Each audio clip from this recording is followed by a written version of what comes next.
ইনসান শব্দের অর্থ হচ্ছে মানুষ। ইনসান মানে কি? সবাই বলেন। আপনারা কি? আমরা কি? আমরা মানুষ। তাই মানুষের নামে আল্লাহ কোরআনে সূরা দিলেন, এজন্য জিনেরা মাইন্ড করার সুযোগ নেই। জিনদের নামেও সূরা আছে। কি নাম? সূরাতুল জিন। মানুষ হচ্ছে কোরআনের সেন্ট্রাল থিম, কেন্দ্রীয় আলোচ্য বিষয়। খুব ভালো করে খরগোশের মতো কানটা খাড়া করে শুনবেন। মানুষ হচ্ছে কোরআনের কেন্দ্রীয় আলোচ্য বিষয়, central theme of the holy Quran, subject matter, central subject matter of the holy Quran. কোরআনের কেন্দ্রীয় আলোচ্য বিষয় হচ্ছে কি? কথা বলেন। মানুষ। মানুষকে নিয়ে কোরআনে যত কথা, মানুষকে নিয়ে যত আয়োজন, সবকিছু মানুষকে নিয়ে। এজন্য মানুষই হচ্ছে কোরআনের কেন্দ্রীয় আলোচ্য বিষয়। চিল্লায় পড়েন আল্লাহু আকবার। আবার আল্লাহ বললেন, গোলাম, এই কোরআনের প্রথম সূরার নাম ফাতিহা, দ্বিতীয় সূরার নাম হলো আল বাকারা। বাকারা শব্দের অর্থ হলো গাভী। আর এই কোরআনের সর্বশেষ সূরার নাম হলো সূরাতুন নাস। নাস মানেও মানুষ। আল্লাহ বুঝাতে চাইলেন, কোরআন শুরু করেছি প্রাণীর নামে একটা সূরা দিয়ে, আর এই কোরআনটারে শেষ করেছি মানুষের নামে একটা সূরা দিয়ে। তার মানে কোরআনটা যদি ভালোভাবে হৃদয়ঙ্গম করতে পারো, তোমাদের মধ্যে পশুত্বের যে প্রবৃত্তি আছে, পশুত্ব দূর হয়ে তুমি মানুষের মতো মানুষ হয়ে যাবা।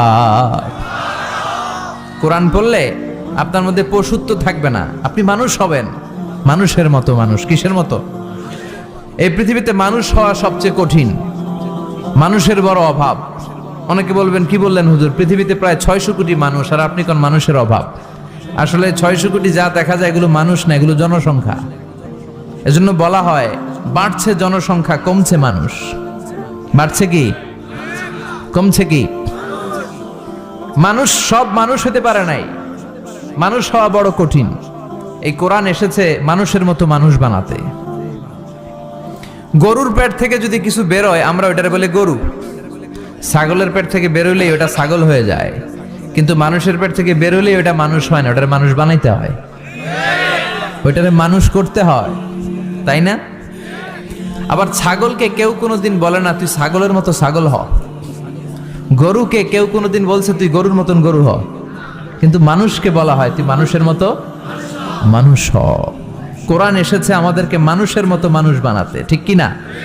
এই দুনিয়া এখন তো আর সেই দুনিয়া নাই, মানুষ নামের মানুষ আছে দুনিয়া বোঝাই,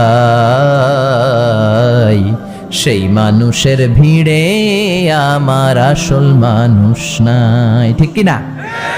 আসল মানুষের বড় অভাব, আসল মানুষের বড় সংকট। এই কোরআন এসেছে আমাদেরকে আসল মানুষ বানাতে, কোরআন এসেছে আমাদেরকে মানুষের মতো মানুষ বানাতে। এজন্য যে মা বাবারা চান আপনার ছেলে টেন্ডারবাজ না হোক, চাঁদাবাজ না হোক, 31st নাইটে মেয়েদের ওন্না ধরে টান না দেখ, ফ্যান্সি ডিলের টাকার জন্য আপনারা লাথি মেরে ঘর থেকে বের না করে দেখ, ওই মা বাবারা ছেলে মেয়েদেরকে একটা কিতাব পড়ায় দিবেন। কিতাবটার নাম কি? এই কিতাবটা পড়লে আপনার ছেলেরা শিক্ষিত বানাবে কে? আমি বলি, teach your children the holy Quran, holy Quran will teach your children everything. আপনি আপনার ছেলেরা শুধু কোরআন শিখান, কোরআন আপনার ছেলেরা গোটা দুনিয়াটা শিখায় দিবে। কারণ কোরআনের প্রথম বাণী হচ্ছে পড়ো, educate yourself, educate your generation. নিজে শিক্ষিত হও, সভ্য হও, সিভিলাইজড হও। শিক্ষার কথা কোরআনে আছে না নাই? কোরআনের প্রথম শব্দটা কি? ইকরা। ইকরা মানে কি? সবাই বলেন প্রথম শব্দটা কি? আল কোরআনের প্রথম বাণী পড়ো, আল হাদিসে নবীর কথা পড়ো। আল কোরআনের প্রথম বাণী পড়ো, আল হাদিসে নবীর কথা পড়ো। পড়ে পড়ে শেখো, শিখে শিখে তুমি তোমার নিজের জীবন গড়ো। সুবহানাল্লাহ পড়েন। কোরআন পড়লেই জীবন গড়া যায়, ঠিক কিনা? তাহলে এই কোরআনকে আল্লাহ তাআলা নাজিল করেছে আমাদেরকে মানুষের মতো মানুষ বানাতে। কি বানাতে? চিল্লায় বলেন, মানুষের মতো মানুষ। মানুষের মতো মানুষ বানানোর জন্য আল্লাহ তাআলা এই কোরআনকে নাজিল করেছে। মানুষকে আল্লাহ এতটা শ্রেষ্ঠত্ব দিয়েছে, মানুষ যদি শ্রেষ্ঠ হয়, মানুষ ফেরেশতাকে ছাড়িয়ে যায়। আর মানুষ যদি নিকৃষ্ট হয় তাহলে সে পশুত্বকেও হার মানায়। দলিল কি? দলিল হচ্ছে মেরাজ রজনীতে সাইয়েদনা জিব্রাইল সিদরাতুল মুনতাহা পর্যন্ত গেলেন। ওইখান থেকে দুইটা ঝর্ণা বা নদী নেমে গেল। বিষ্ণু বললেন, জিব্রাইল, এই নদী দুইটা কোন নদী? সাইয়েদনা জিব্রাইল বললেন, এই দুইটা নদী সিদরাতুল মুনতাহা থেকে পৃথিবীর দিকে নেমে গিয়েছে। আর একটা হচ্ছে ইরাকের ফোরাত নদী, আর একটা হচ্ছে মিশরের নীল নদী। এরপরে সাইয়েদনা জিব্রাইল বললেন, ইয়া রাসূলুল্লাহ, ইয়া হাবিবাল্লাহ, এই জায়গার নাম হলো সিদরাতুল মুনতাহা। এখানে একটা বড়ই গাছ আছে, এইটা হলো আমার লাস্ট ডেস্টিনেশন, বর্ডার এরিয়া। এই বর্ডার এরিয়ার উপরে যাওয়ার ক্ষমতা আমার নাই। 1 ইঞ্চি উপরে গেলে আমার পাখাগুলোরে জ্বালিয়ে সারখার করে দিবে কে? সৃষ্টির শুরু থেকে আজ পর্যন্ত যত নবীর কাছে আমি ওহী নিয়ে দুনিয়ার বুকে নাজিল হয়েছি গো নবী, এই সিদরাতুল মুনতাহায় কান লাগিয়ে আল্লাহর কথা শুনেছি। আজ পর্যন্ত আমিও আল্লাহরে দেখি নাই। নবী গো, আমি তো আল্লাহরে দেখি নাই, এটা আমার লাস্ট এরিয়া। আমার যে দেখেন আপনি কোরআন নাজিল করে উপরের দিকে উড়াল দিতে, আমি উড়াল দিয়ে এখানে এসে বসে থাকি। সুবহানাল্লাহ পড়েন। এর উপরে আমি যেতে পারবো না, পাখাগুলো জ্বলে যাবে, যাওয়ার পারমিশন নাই। তবে আপনারে পারমিশন দিছে কে? আমি এইখানে দাঁড়িয়ে রইলাম, আপনার মিটিং আল্লাহর সাথে শেষ করে আপনি নেমে আসেন গো নবী। নবী যান, আপনার মিটিং এর জন্য, আপনাকে সারপ্রাইজ দেওয়ার জন্য আপনার অপেক্ষায় আল্লাহ অপেক্ষমান। সুবহানাল্লাহ। তার মানে ফেরেশতা যেখানে শেষ, বিশ্বনবীর খেলা এখানে শুরু, ঠিক কি না? জিব্রাইল ওখানে থেমে গিয়েছে, আর যেতে পারে না। জিব্রাইল যেখানে শেষ, বিশ্বনবীর যাওয়া শুরু। তার মানে মানুষ যদি শ্রেষ্ঠ হয়, সে ফেরেশতাকে ছাড়িয়ে যায়। আর মানুষ যদি নিকৃষ্ট হয়, তাহলে সে পশুকেও হার মানায়, ঠিক কি না? আপনি কখনো শুনছেন একটা সিংহ আর একটা সিংহকে মারে? একটা বাঘ আর একটা বাঘকে মারে না। একটা হরিণ আর একটা হরিণকে মারে না।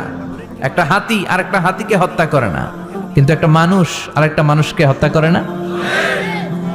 আপনি কখনো শুনবেন না যে একটা বাঘ আর একটা বাঘকে হত্যা করে 10 টুকরা করছে? শুনছেন? একটা হাতি আর একটা হাতিকে মেরে 30 টুকরা করছে? শুনছেন?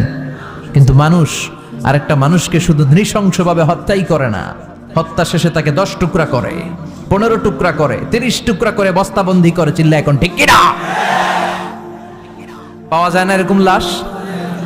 গুম করে ফেলছে, ক্রস ফায়ার করে ফেলছে, মেরে ফেলছে, হাত পা বেঁধে, চোখের রশি বেঁধে, বস্তার ভিতরে ভরে ক্ষেতের মধ্যে ফেলে দিস। 3 দিন 4 দিন পর এরকম লাশটা ফুলে উঠছে, পাওয়া যায় না? পত্রিকায় বিভৎস লাশ দেখে আমরা অবাক হই। কোন প্রাণী এমনটা করে না। মানুষ মানুষকে মেরে টুকরা টুকরা করে। একটা ছাগল বনের সব ছাগলগুলোরে মেরে ফেলতে চায় না। একটা হাতি ওই জঙ্গল থেকে সব হাতিগুলোকে শেষ করে দিতে চায় না। কিন্তু মানুষ আগুন জ্বালিয়ে জনপদের পর জনপদ ছারকার করে দেয়, গুলি মেরে এলাকার পর এলাকা ঝাঁঝরা করে দেয়। দ্বিতীয় বিশ্বযুদ্ধের সময় আমেরিকা জাপানের 2টা সিটিতে 2টা বোমা মেরেছে, হিরোশিমা নাগাসাকি। হিরোশিমাতে মেরেছে লিটল বয়, নাগাসাকি শহরে ফেলেছে ফ্যাট ম্যান। ওই পাইলটগুলো মানুষ না? মানুষ। আর যাদেরকে মারার জন্য মারতেছে তারাও কি মানুষ? মানুষ এতটাই নিকৃষ্ট হতে পারে, সে তার জনপদের সবাইকে সারখার করে দেয়, তার গোষ্ঠীর সবাইকে মেরে ফেলতে কুণ্ঠাবোধ করে না। চিল্লা এখন ঠিক কিনা? এজন্য আল্লাহ ডেকে বললেন, লাহুম কুলুবুল লা ইয়াফকাহুনা বিহা ওয়া লাহুম আ'য়ুনুল লা ইউবসিরুনা বিহা ওয়া লাহুম আযানুল লা ইয়াসমাউনা বিহা উলাইকা কাল আনআমি বাল হুম আদাল উলাইকা হুমুল গাফিলুন। আল্লাহ বললেন, ওদের চোখ আছে, ওরা চোখ দিয়ে দেখে না। হৃদয় আছে, হৃদয় দিয়ে তার ভাইয়ের জন্য তার মায়া লাগে না। কান দিয়ে আকুতি চিৎকার এই কথাগুলো শুনতে পায় না। উলাইকা কাল আনআম, দেখতে এদের হাত আছে, পা আছে, চোখ আছে, দেখতে মানুষের মতো, আসলে এগুলো মানুষ না, এগুলো পশু। বালহুম আদাল, পশুর চেয়েও খারাপ, ঠিক কি না? এগুলো শুধু পশুই না, এগুলো পশুর চেয়েও খারাপ। এই কোরআন যদি আপনি পড়েন, আপনার এই পশুত্বের মনোভাবটা দূর হয়ে যাবে, আপনি মানুষের মতো মানুষ হতে পারবেন, ঠিক কিনা? এজন্য আল্লাহ মানুষের নামে একটা সূরা দিলেন, সূরার নাম আল ইনসান। সূরার নাম সবাই বলেন আরো জোরে। ইনসান মানে কি? আরো জোরে কোন। আমরা সবাই কি? মানুষ। মানুষ নিয়ে মানুষের মধ্যেও কৌতূহলের শেষ নাই। বিজ্ঞানীদের মতে মানুষ হচ্ছে হোমোস্যাপিয়েন্স গ্রুপের একটা প্রজাতি, যার বিবেক আছে, বাক শক্তি আছে, বুদ্ধি আছে, চেতনা আছে, উপলব্ধি করার মতো ক্ষমতা আছে। চিল্লা এখন ঠিক কিনা? মানুষের আসল রূপটা কি, মানুষ আসলে কেমন, এ নিয়ে মানুষেরই গবেষণার শেষ নাই। আপনারা একজন জার্মানি দার্শনিক আছে কার্ল মার্কস, নাম শুনে থাকবেন, শুনছেন না? উনি অনেক গবেষণা করে পাইলেন মানুষ হচ্ছে পেট সর্বসজীব, মানে মানুষের পেট ঠান্ডা তো দুনিয়া ঠান্ডা। উনি গবেষণা করে পাইছে মানুষের পেট ঠিক তো সব ঠিক। উনার পরে আরেক দার্শনিক আসলো, ওনার নাম হচ্ছে ভ্লাদিমির লেনিন। উনার বাড়ি হচ্ছে রাশিয়া, উনি রাশিয়ান স্কলার, ফিলোসোফার। উনি এসে বললেন না, মানুষের পেট সমস্যা বড় সমস্যা নয়, মানুষের আসল সমস্যা হচ্ছে যৌন সমস্যা, সেক্স সমস্যা। মানুষের সেক্স ঠান্ডা তো সব ঠান্ডা। চার্লস ডারউইন, ইংল্যান্ডের আরেক দার্শনিক, উনি এসে বললেন তারা দুজন যা বলছে সব ভুল বলছে। মানুষের পেটের সমস্যা আসল সমস্যা না, মানুষের সেক্স সমস্যাও আসল সমস্যা না। আসলে মানুষ মানুষই না, মানুষ হলো বান্দর।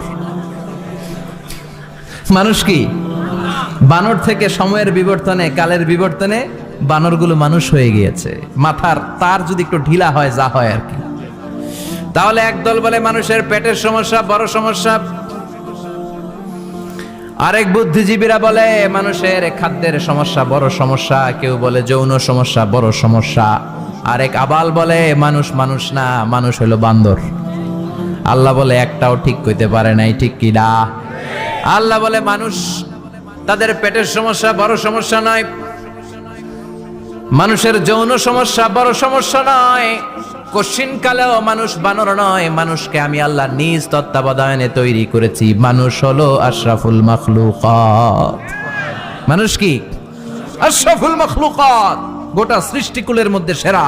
এজন্য নূরের ফেরেশতাও মানুষকে সেজদা দিতে বাধ্য হয়েছে। চিল্লা এখন ঠিক কি না? তুমি মাটির আদমকে প্রথম সৃষ্টি করিয়া ঘোষণা করিয়া দিলে শ্রেষ্ঠ বলিয়া, তাই তো নূরের ফেরেশতা করে আদমকে সেজদা, ঠিক কি না? তাই তো নূরের ফেরেশতা করে আদমকে সেজদা, সবার চেয়ে সম্মান দিলে মাটির আদমকে। পড়েন আল্লাহু আল্লাহু তুমি জাল্লে জালালুহু, শেষ করা তো যায় না গে তোমার গুণগান। আল্লাহু আল্লাহু, সুবহানাল্লাহ পড়েন। আল্লাহ বলেন পেটের সমস্যা সমস্যা, কিন্তু আসল সমস্যা না। মানুষের যৌন সমস্যা বড় সমস্যা, কিন্তু আসল সমস্যা না। মানুষ বানর নামের প্রজাতির ভেতর দিয়ে মানুষ হয় নাই, মানুষকে আমি নিজে তৈরি করেছি। মানুষকে আমি আশরাফুল মাখলুকাত বানিয়েছি। সুবহানাল্লাহ। বুখারীর বর্ণনা, লাম্মা খালাকাল্লাহু আদামা ওয়া কানা তুলুহু 60 যিরাআন। আল্লাহ যখন সাইয়েদনা আদমকে তৈরি করলেন 60 হাত লম্বা করে তৈরি করলেন। কয় হাত? সুবহানাল্লাহ কইবেন না? আপনারাও যখন জান্নাতে প্রবেশ করবেন, বুখারীর ওই বর্ণনাতে এসেছে মানুষরা যখন জান্নাতে প্রবেশ করবে প্রতিটা মানুষ 60 হাত লম্বা হয়ে প্রবেশ করবে। এই দুনিয়াতে দাড়ি রাখার জন্য বিশ্বনবী আদেশ করেছেন, কিন্তু জান্নাতে যারা যাবে এদের দাড়িও থাকবে না, মোছও থাকবে না, গায়ের মধ্যে পশমও থাকবে না। সুবহানাল্লাহ বাড়ি দিয়ে গিয়া চিৎকার করে পড়েন আল্লাহু আকবার। তার মানে মানুষ হলো আশরাফুল মাখলুকাত, গোটা বিশ্বের মধ্যে সেরা। আল্লাহ বললেন আদমকে আমি নিজ হাতে তৈরি করেছি। লাম্মা খালাকাল্লাহু আদামা ওয়া কানা তুলুহু 60 যিরাআন, 60 হাত লম্বা করে আদমকে বানিয়েছি। আদমকে সব সৃষ্টির মধ্যে শ্রেষ্ঠত্বের মানদণ্ডে উন্নীত করে আদমকে আমি আশরাফুল মাখলুকাত বানিয়েছি। সুবহানাল্লাহ। আমরা আশরাফুল মাখলুকাত, ভালো লাগে না শুনতে? আমরা হচ্ছি খলিফাতুল্লাহি ফিল আরদ, ইন্নী জাইলুন ফিল আরদি। আল্লাহ বলেন আমি দুনিয়াতে আমার আদেশ বাস্তবায়নের জন্য লিইজরাই আহকামিল্লাহি ওয়া তানফীযি আওয়ামিরিল্লাহ, আল্লাহর আদেশ আল্লাহর নিষেধ জমিনের বুকে পালন করার জন্য মানুষকে আমি খলিফা বানিয়েছি। কার কথা? চুরি করলে হাত কেটে দাও, কার আইন? নাকি মাননীয় প্রধানমন্ত্রী শেখ হাসিনার আইন? এই দেশের বানানো আইন। চুরি করলে হাত কাটো, কথাটা কার? السارق والسارقة فاقطعوا أيديهما جزاء بما كسبا نكالا من الله والله عزيز حكيم. If anyone steal something very precious from the society, the government should cut down his right hand. দামি কিছু চুরি করলে, এটা সাক্ষীর দ্বারা সাব্যস্ত হলে গভর্নমেন্টের উচিত তার ডান হাতটা এক কোপ মেরে কেটে দেয়া। কার কথা? বানু মাখজুমিয়া গোত্রের এক মেয়ে মদিনাতে চুরিতে ধরা পড়ল। অনেক বড় ফ্যামিলির, ডিগনিফাইড শিল্পপতির মেয়ে। সাহাবারা বলল, এই মেয়ের হাত যদি বিশ্বনবী মদিনায় কেটে দেয়, মদিনাতে তো মারামারি লেগে যাবে। কে বলবে বিশ্বনবীর কাছে যে সুপারিশ করার ক্ষমতা কারো নাই? বিশ্বনবীর পালক পুত্র উসামা বিন যায়েদ ইবনে হারেসা, তার ছেলে উসামা পালক পুত্রের ছেলে, তাকে বিশ্বনবী বড্ড ভালোবাসতো। তার উপাধি হলো হুব্বু রাসূলিল্লাহ, বিশ্বনবীর ভালোবাসা। সবাই বলল, উসামা, আমরা যে বলতে পারবো না, তুই যে নবীরে সুপারিশ কর। ও নবী, যদিও চুরি করেছে মেয়েটা, সাব্যস্ত হয়েছে, কিন্তু আপনি মাফ করে দেন, হাত কেটে দিয়েন না। উসামা যে বলে, নবী হাত কেটে দিয়েন না। বিশ্বনবীর চেহারাটা আগুনের গোলার মতো লাল হয়ে গেল। বিশ্বনবী বললেন, উসামা, এটা আল্লাহর আইন, সুপারিশ করার সাহস তোর বুকের ভিতরে দিল কে? কে দিয়েছে স্পর্ধা? লাউ আন্না ফাতিমা বিনতে মুহাম্মদ সারাকাত লাকাতা মুহাম্মাদুন ইয়াদাহা। এই মেয়ে তো দূরের কথা, আমার কলিজার টুকরা, নয়নের পুটুলি, জান্নাতি নারীদের সর্দারানী আমার মেয়ে ফাতেমাও যদি চুরিতে ধরা পড়ে, আমি তলোয়ারটা বের করে ফাতেমার হাত কেটে দিতে এক সেকেন্ডও দেরি করব না। কারণ আইনটা কার? চিল্লায় বলেন, কার? এজন্য বাংলাদেশে চুরি চামারি আছে না নাই? হাজার হাজার কোটি টাকা উধাও হয়ে যায়, আছে না নাই? আমাদের মাননীয় প্রধানমন্ত্রী যদি এই নিয়ম করে দেয়, যারাই চুরি করবে হাত কেটে দেয়া হবে। বাইতুল মুকাররমের স্কয়ারের সামনে হাত কেটে দেয়া হবে। আর প্রতিটা চ্যানেল লাইভ ব্রডকাস্ট করবে, এটা সরাসরি সম্প্রচার, আমরা সবাই দেখবো কেমনে চোরদের হাত কাটে। এই নিয়ম যদি আমাদের মাননীয় প্রধানমন্ত্রী করে দেয়, দেশে আর চোর খুঁজে পাওয়া যাবে? কথা কন। তবে এই চোর লাউ চোর, ডাইল চোর, মুরগি চোর না, যারা হাজার কোটি টাকা মেরে দেয়। এক সিগনেচারে দেশের 10,000 কোটি টাকা নাই, চিল্লায় বলো ঠিক কিনা? এই চোরদের বিচার যদি করা যেত, তাহলে এই দেশে আর দুর্নীতি থাকতো না। দুর্নীতি দমন কমিশনের দরকার হতো না। মন্ত্রীদের রাতের ঘুম হারাম হতো না। এটা মদিনার সমাজ হয়ে যেত, শান্তির বাংলাদেশ হয়ে যেত, ঠিক কিনা? এজন্য আল্লাহ বললেন, গোলাম, এই জমিনের ভেতরে চুরি করলে হাত কেটে দিবা, জিনা ব্যভিচার করলে ডেথ পেনাল্টি, ক্যাপিটাল পানিশমেন্ট, মৃত্যুদণ্ড, সর্বোচ্চ শাস্তি, ঠিক কিনা? আপনাদের নোয়াখালীর কোথায় যেন একটা মেয়ে ধর্ষিতা হয়েছে, সুবর্ণচর, এটার বিচার হয়েছে না? প্রক্রিয়াধীন হচ্ছে, সবাই অ্যারেস্ট হচ্ছে। এজন্য ইসলাম দিয়ে যদি আইন কায়েম করা হয়, 24 ঘন্টার আলটিমেটামে সব বিচার হয়ে যাবে, যেরকম ঠিক কিনা? ইসলাম বলে চোরের হাত কেটে দাও। জেনা ব্যভিচার করলে ডেথ পেনাল্টি, সৌদি আরবে হেড অফ করে, গলা কেটে ফেলে। বাংলাদেশেও যদি এটা করা যেত, খবর হয়ে যেত, আর কোন ধর্ষক বাংলার জমিনে জন্মাতো না, চিল্লায় বলো ঠিক কিনা?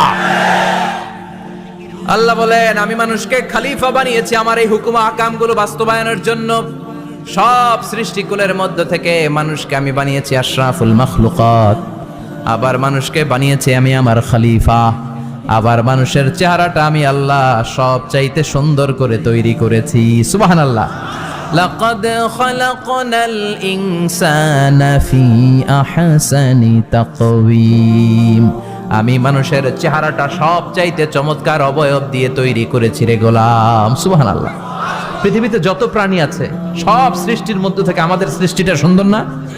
আপনি হিউম্যান অ্যানাটমি নিয়ে যদি গবেষণা করেন, কেমনে আল্লাহ আমাদের এখানে হার্ট দিলেন, লাঞ্চ দিলেন, হ্যাঁ, তারপরে 206টা হাড্ডি দিলেন। হাড্ডিগুলো আবার ব্যান্ড করা যায়, দেখছেন? বাঁকা করা যায় না? এটা বাঁকা করা যায়। বাঁকা না করলে আপনি খাইতে পারতেন? ক্রিকেট যারা খেলো, পেস বল করতে পারতা? স্পিন বল, হ্যাঁ, অফিস স্পিন, লেগ স্পিন, কয় হুজুরও জানে কেমনে রে, তোর থেকে শিখছি বেটা। তো এই যে ছেলেপেলারা এরকম অফ স্পিন করে, লেগ স্পিন করে, এগুলো হচ্ছে আল্লাহর দেয়া কারিশমা। হাত ঘুরানো যায়। আল্লাহ যদি এটাকে এরকম ব্যান্ড করার সুযোগ না দিতেন, করতে পারতাম? আবার এইখানেও বাঁকা করার সুযোগ আছে না নাই? এইখানেও আছে না নাই? আবার এইখানেও আছে না নাই? কত কাজ। বাজার করে যখন বাজারের ব্যাগ যখন নিয়ে আসেন, কোথায় ধরে রাখেন? আঙ্গুলে ধরে রাখতে হয়। ক্যারাম যখন খেলো, কি দিয়ে টোকা মারো? সুবহানাল্লাহ কয় না পোলাপান? আহা, কত খেলার সিস্টেম আল্লাহ দিলেন। আবার ক্রিকেটের মধ্যে 2 আঙ্গুল তুললে কি ওই যে সব মুখস্থ।